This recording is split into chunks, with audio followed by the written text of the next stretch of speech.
Dear students, I am Dr. Bhagat Singh, सहायकाचार्य राजनीति विज्ञान, राजकीय कन्या महाविद्यालय बारा। आपका हार्दिक स्वागत। आज हम BA तृतीय वर्ष प्रश्न पत्र द्वितीय इकाई तृतीय के अंतर्गत चीन की विदेश नीति के संदर्भ में अध्ययन करेंगे। The foreign policy of China. चीन की विदेश नीति के संदर्भ में अध्ययन करते हुए चीन के संदर्भ में थोड़ा सा जानना अत्यंत आवश्यक है। चीन भारत का पड़ोसी देश भी है और एशिया की भारत के साथ साथ चीन भी प्रमुख ताकत है और वर्तमान समय में चीन US संयुक्त राज्य अमेरिका को भी कड़ी टक्कर दे रहा है। चीन को द्वितीय विश्व युद्ध से पूर्व एशिया का रोगी कहा जाता था, यानी कमज़ोर देश कहा जाता था और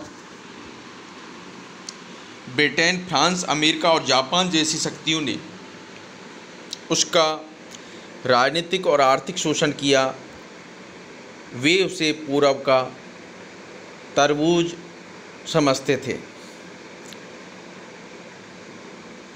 इसे आप वर्ल्ड हिस्ट्री में विश्व के इतिहास के माध्यम से भी चीन के इतिहास को समझ सकते हैं।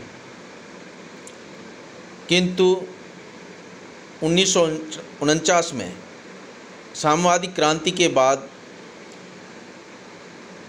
विश्व राजनीति में चीन एक महाशक्ति के रूप में उदित हुआ और चीन की बढ़ती हुई शक्ति के परिप्रेक्ष्य में ही जॉन हे ने कहा कि विश्व की शांति चीन पर निर्भर करती है और जो कोई चीन को समझ सकेगा उसी के हाथ में आगामी 5 शताब्दियों तक विश्व राजनीति की कुंजी होगी। इसी शक्ति को स्पष्ट करते हुए 19वीं शताब्दी के प्रारंभ में नेपोलियन बोनापार्ट ने कहा था कि वहाँ एक दैत्य सो रहा है, उसको सोने दो, क्योंकि जब वह उठेगा तो दुनिया को हिला देगा। ये चीन के संदर्भ में कहा था और जिस तरीके से वर्तमान समय में चीन की कूटनीति रूस और अमेरिका को ही नहीं अपितु विश्व के अन्य दूर और पड़ोसी सभी देशों को परेशान किए हुए हैं, ये जॉन हे और नेपोलियन बोनापार्ट के कथन सिद्ध होते दिखाई देते हैं या सत्य प्रतीत होते हैं।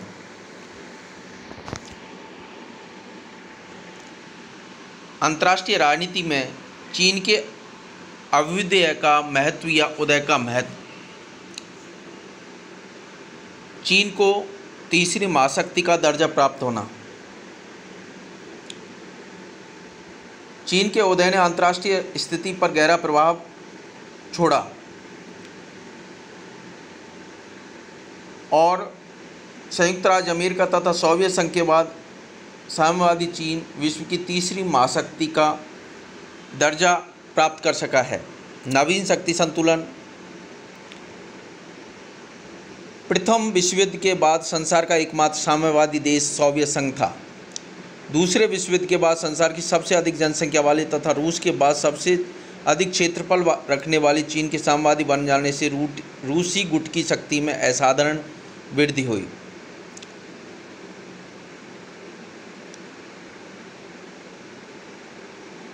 विश्व का शक्ति संतुलन जो पहले जनसंख्या और क्षेत्रफल की दृष्टि से संयुक्त राज्य अमेरिका के पक्ष में था, वो चीन के उदय के बाद सोवियत गुट के पक्ष में हो गया। अमेरिकी नीति की विफलता। साम्यवादी चीन की सफलता ने सुदूर पूर्व में संयुक्त राज्य अमेरिका की कूटनीति की बहुत बड़ी विफलता है। पश्चिमी गुट की नीति में बुनियादी पश्चिमी गुट की नीति व परिस्थिति में कई महत्वपूर्ण परिवर्तन हुए। एशिया में कम्युनिज्म के प्रसार को रोकने के लिए अमेरिका ने सैनिक संधियां करने तथा शीटों बनने की नीति स्वीकार की।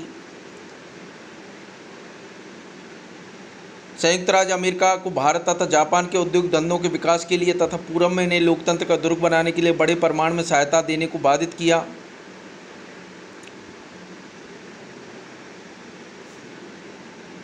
सोवियत संघ के लिए वरदान या अभिशाप। सोवियत संघ के लिए चीन में साम्यवादी की विजय एक वरदान और अभिशाप दोनों ही थी। यह वरदान इसलिए थी क्योंकि इससे साम्यवादी गुट की जनसंख्या, साधन स्रोत और शक्ति में अत्यधिक वृद्धि हुई, परंतु साथ ही इसमें सोवियत संघ के लिए भावी कठिनाइयों के बीज भी निहित थे, क्योंकि चीन साम्यवादी गुट के नेतृत्व के लिए सोवियत संघ का प्रतिद्वंदी सिद्ध हो सकता है, और ऐसा हुआ भी है। संपूर्ण एशिया पर क्रांतिकारी प्रभाव। चीन के उदय ने, जैसा कि पार्मर और पार्किंस ने कहा है, चीन में साम्यवादी क्रांति का संपूर्ण एशिया पर क्रांतिकारी प्रभाव पड़ना निश्चित है। चीन की साम्यवादी क्रांति ने एक ओर एशिया और अफ्रीका में राष्ट्रवादी शक्तियों को प्रोत्साहित किया, तो दूसरी ओर एशिया विकास के मार्ग को अवरुद्ध किया। नवीन अंतर्राष्ट्रीय समस्याओं का उत्पन्न होना। साम्यवादी चीन की स्थापना से नवीन अंतर्राष्ट्रीय समस्याएं उत्पन्न हुई। पहली समस्या साम्यवादी चीन की मान्यता तथा उसके प्रतिनिधि को संयुक्त राष्ट्र संघ में बैठाने की थी, और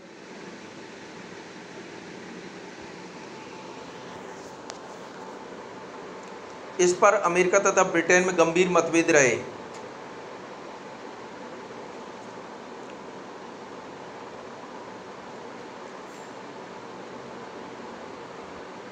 और साम्यवादी चीन को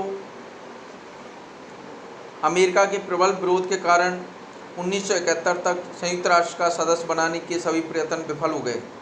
और दूसरी समस्या फार्मोसा की थी। चीन से भागने के बाद 7 सितंबर 1949 को चियांग काई शेक ने फार्मोसा टापू पर शरण ली और ताइपे नगर को चीनी गणराज्य की राजधानी घोषित किया, जो वर्तमान ताइवान है, और जिसका विवाद अभी भी जारी है। पूर्वी और दक्षिणी पूर्वी एशिया की राजनीति पर प्रभाव। जैसा कि के.एम. पन्नीकर के शब्दों में, चीन एक महाशक्ति बन गया और इस रूप में मान्यता प्रदान किए जाने पर जोर दे रहा है। इस प्रकार की मान्यता जिन सामंजस्यों की मांग करती है वे सरल नहीं है, और सुदूर पूर्व में जो संघर्ष है वह इस प्रतिवाद का परिणाम है। वस्तुतः द्वितीय विश्व युद्ध के बाद पूर्वी और दक्षिण पूर्वी एशिया में चीन अमेरिका एक दूसरे के प्रबल प्रतिद्वंदी बन गए, जिससे प्रदेश अंतर्राष्ट्रीय राजनीति का संकट क्षेत्र बन गया। चीन दुनिया की दूसरी बड़ी अर्थव्यवस्था।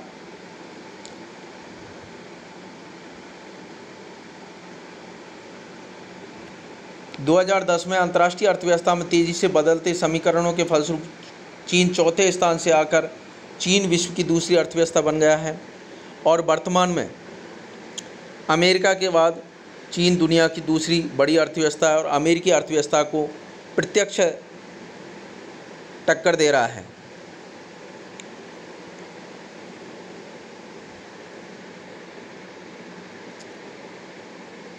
साम्यवादी चीन की विदेश नीति के उद्देश्य।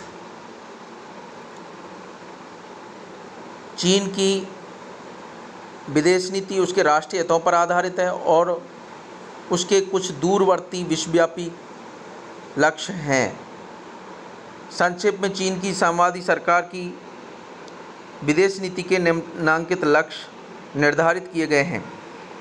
चीन की स्वतंत्रता और अखंडता की रक्षा करना, चीन को एक महाशक्ति के रूप में पुनः स्थापित करना, एशिया में अपना प्रभुत्व स्थापित करना, एशिया और अफ्रीका में साम्यवादी जगत का नेतृत्व करना और साम्राज्यवादी शक्तियों विशेषकर संयुक्त राज्य अमेरिका के विरुद्ध संघर्ष में साम्यवादी देशों का सहयोग करना, प्रवासी चीनियों के हितों, अधिकारों, परिवार और संपत्ति की रक्षा करना, चीनी सीमाओं का विस्तार करना।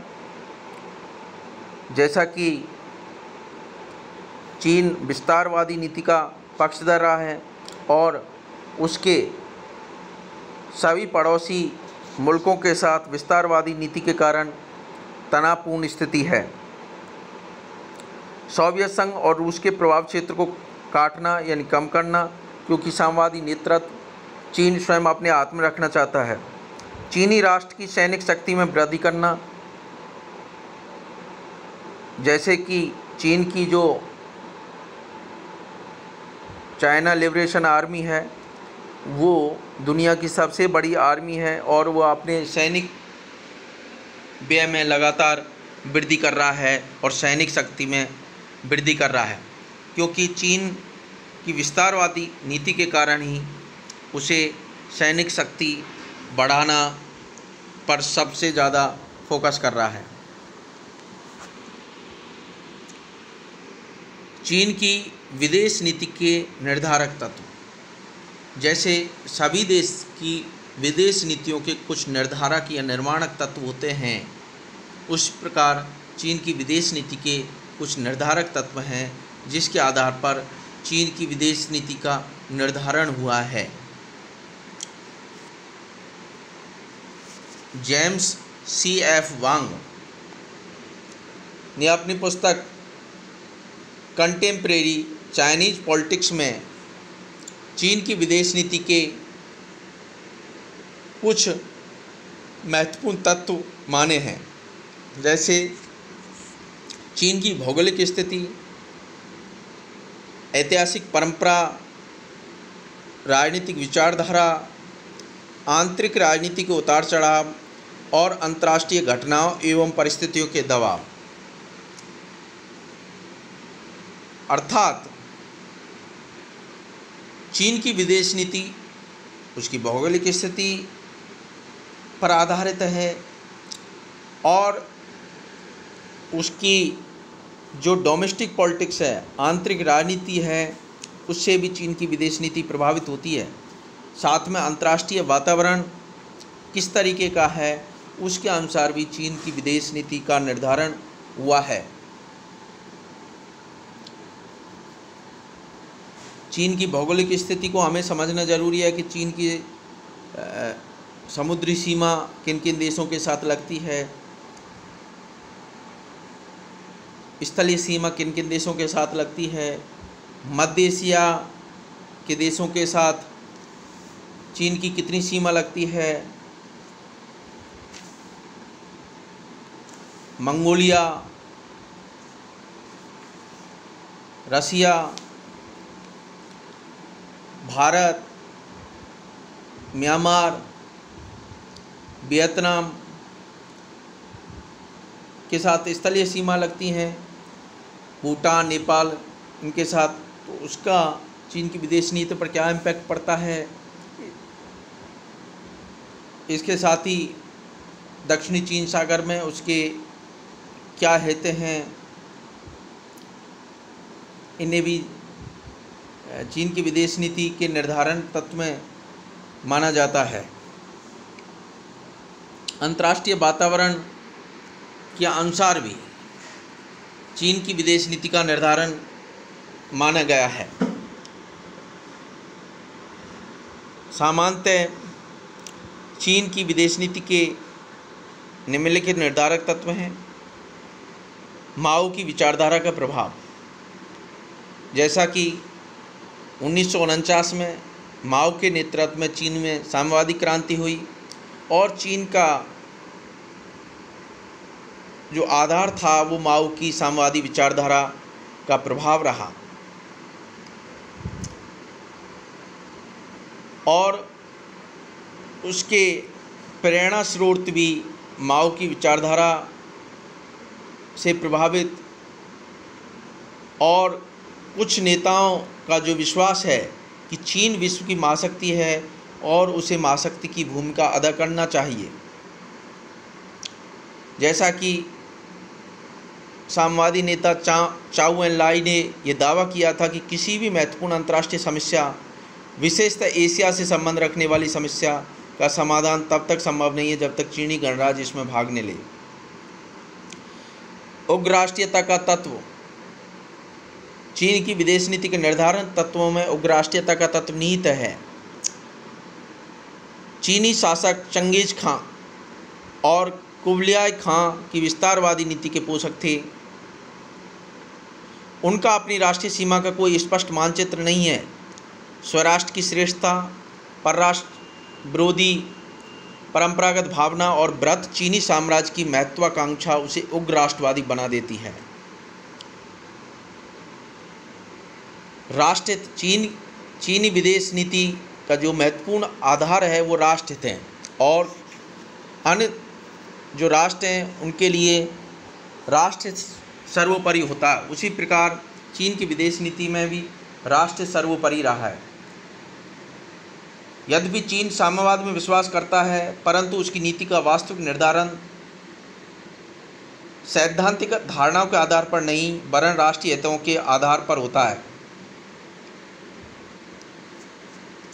अमेरिका से शत्रुता उसकी विदेश नीति की सबसे अधिक स्थायी विशेषता रही है, परंतु इस विरोध का वास्तविक कारण सैद्धांतिक नहीं था वरन दोनों देशों के राष्ट्रीय हित एशिया, खास तौर से दक्षिणी पूर्वी एशिया में अपना नेतृत्व स्थापित करने के लिए टकराते हैं। परंपरागत प्रवृत्तियां और आधुनिक राष्ट्रवाद।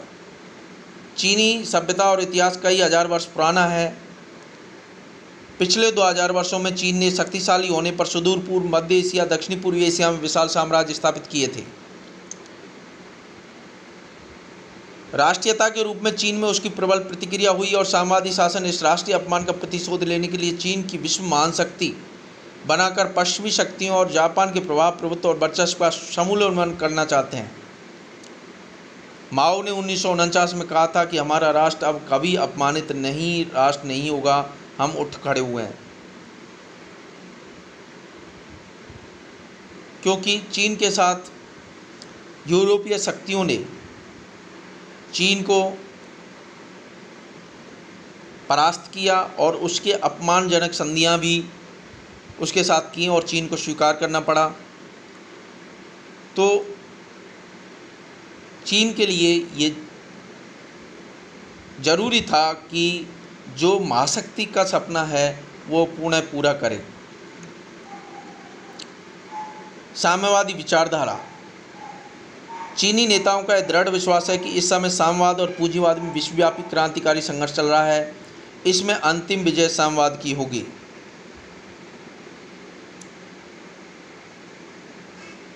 और साम्यवादी विचारधारा का माओ ने चीन में प्रसार किया। माओ शक्ति के दर्शन में विश्वास करते थे। उनका कहना था कि राजनीतिक शक्ति बंदूक की नली से उत्पन्न होती है। बंदूक से कोई भी वस्तु उत्पन्न की जा सकती है। वे समूचे विश्व को 2 भागों में बांटते थे और तटस्थ राष्ट्रों के अस्तित्व को स्वीकार नहीं करते थे। माओ के शब्दों में शत्रु आगे बढ़ता है, हम पीछे हटते हैं। शत्रु खाई खोदता है, हम उसे परेशान करते हैं। वह थकता है, हम उस पर हमला करते हैं। वह पीछे हटता है, हम उसका पीछा करते हैं।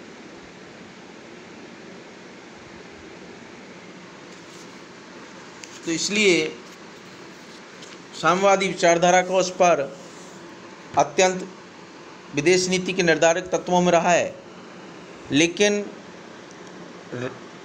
देंग सियाओपिंग के पश्चात चीन की विदेश नीति में चमत्कारिक मोड़ आया और जहां माओ की विदेश नीति में अंतर्राष्ट्रीय साम्यवाद से माओ साम्यवादी विचारधारा का पक्षधर था और उसने दुनिया में साम्यवाद विचार और साम्यवादी शासन के प्रतिमान स्थापित किए। वहीं देंग ने साम्यवादी शासन व्यवस्था में उदारवादी अर्थव्यवस्था एवं सामूहिक नेतृत्व के मौलिक व सफल प्रयोग किए और चीन को वैश्वीकरण की दिशा में मोड़ा।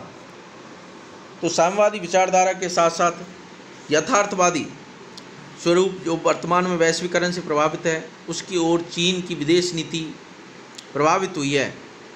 और वर्तमान में जिस तरीके से चीन ने वैश्वीकरण पूंजीवाद को समाहित कर लिया है, चीन की तमाम कंपनियां, एमएनसी बहुराष्ट्रीय कंपनियां जो न केवल चीन में पूंजीवाद को बढ़ावा दे रही हैं, अब तो बहुराष्ट्रीय कंपनियां दुनिया के अनेक देशों में भी चीनी बहुराष्ट्रीय कंपनियां अपना वाणिज्य व्यापार कर रही हैं, तो साम्यवादी विचारधारा के साथ साथ वर्तमान समय में उदारवादी अर्थव्यवस्था को भी अपनाया है। ये चीन की विदेश नीति के निर्धारक तत्व हैं और ये हर विदेश नीति के कुछ निर्धारक तत्व होते हैं। जैसे राष्ट्रीय हित हर विदेश नीति का महत्वपूर्ण उद्देश्य होता है या महत्वपूर्ण निर्धारक तत्व होता है, लेकिन उसके साथ साथ अलग अलग विचारधाराएं अपनी अपनी विचारधाराएं महत्वपूर्ण भूमिका अदा कर सकती हैं। चीन की विचारधारा साम्यवाद से प्रेरित थी, लेकिन वर्तमान में साम्यवादी विचारधारा ने उदारवादी अर्थव्यवस्था के स्वरूप को अपना लिया गया है। इस लेक्चर में या वीडियो में बस इतना ही, आप इसको याद करें। उसके बाद आगे आपको चीनी विदेश नीति के जो विकास के चरण हैं उसको बताने का प्रयास किया जाएगा। धन्यवाद।